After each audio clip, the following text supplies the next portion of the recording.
सुप्रभात विद्यार्थियों।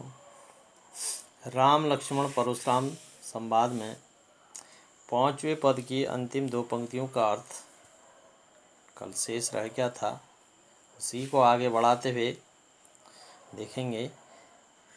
गाधीसु नु कह हृदय हसी मुनि ही हरिये अरस सूझ अयमय खाण न उखमय अजहु न बूझ अबूझ। गाधीस विश्वामित्र जी के लिए कहा गया है। गाधी के पुत्र गाधी के,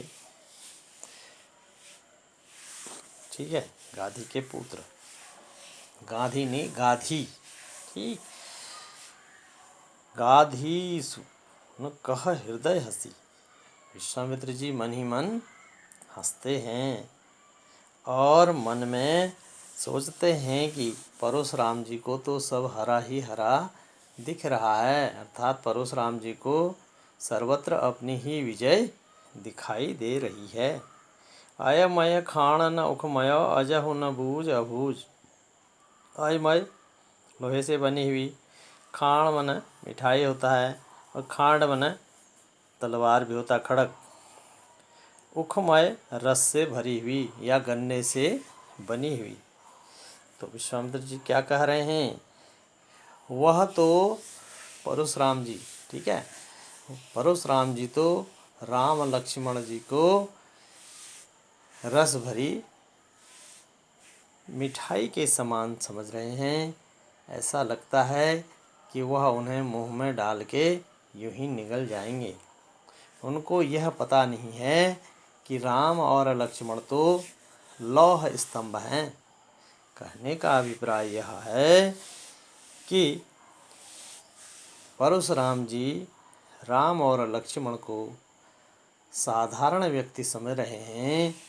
उन्हें यह पता नहीं है कि राम और लक्ष्मण स्वयं भगवान के अवतार हैं।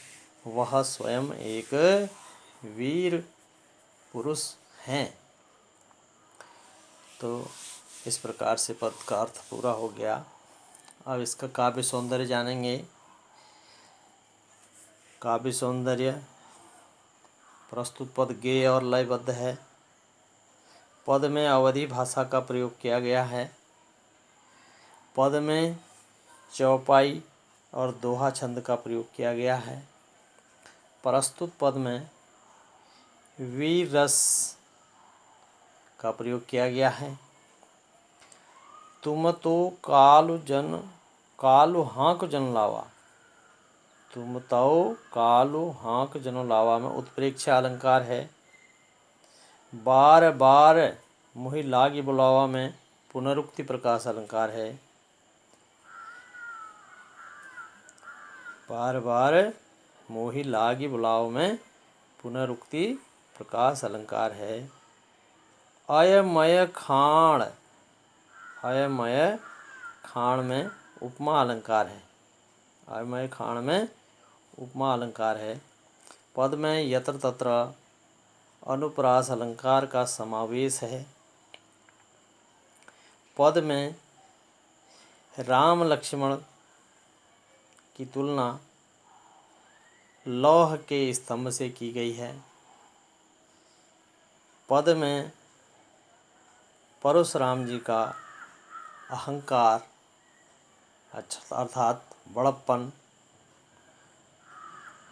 का वर्णन किया गया है। अब इससे संबंधित कठिन शब्दार्थों को देख लेंगे।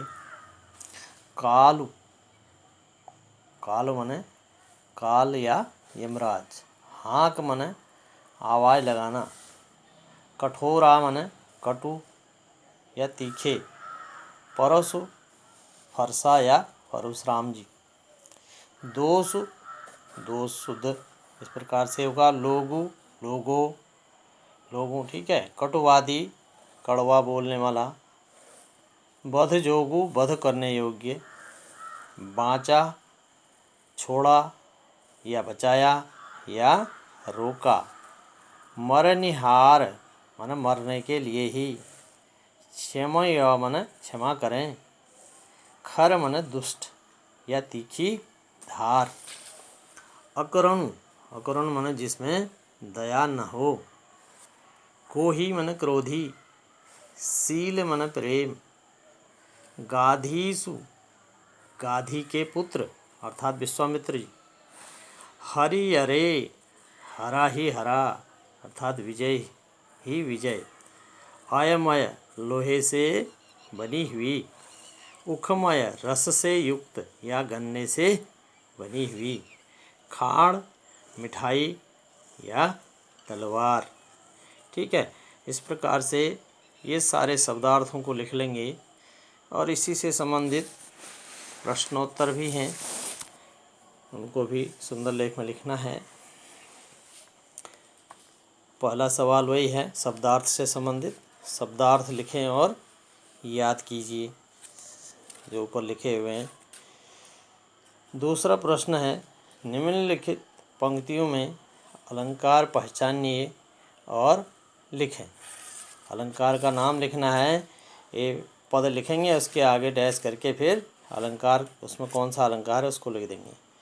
पहला है कौशिक सुनहु मंद यहु बालक, इसमें कौन सा अलंकार है, इसमें अनुप्रास अलंकार है। ठीक है। दूसरा है तुम तो कालु हाँक जनु लावा, तुम तो कालु हाँक जन लावा, इसमें उत्प्रेक्षा अलंकार है। कौन सी अलंकार है, उत्प्रेक्षा अलंकार है। कोटि कुलि सम वचन तुम्हारा, कोटि कुलि सम वचन तुम्हारा, इसमें उपमा अलंकार है। कौन सा अलंकार है, उपमा अलंकार। अगला है छुअत टूट रघुपति हूँ न दोषु, इसमें अतिशयोक्ति अलंकार है। छुअत टूट रघुपति हूँ न दोषु में अतिशयोक्ति अलंकार। कोटि कुलिसम वचन तुम्हारा में उपमा अलंकार। तुम तो कालु हाँक जनु लावा, इसमें उत्प्रेक्षा अलंकार। कौशिक सुनहु मंद यहु बालक, इसमें अनुप्रास अलंकार है। इस प्रकार से इन प्रश्नों को और शब्दार्थों को सुंदर लेख में लिखेंगे और इनको याद भी करना है। धन्यवाद, कल मिलते हैं।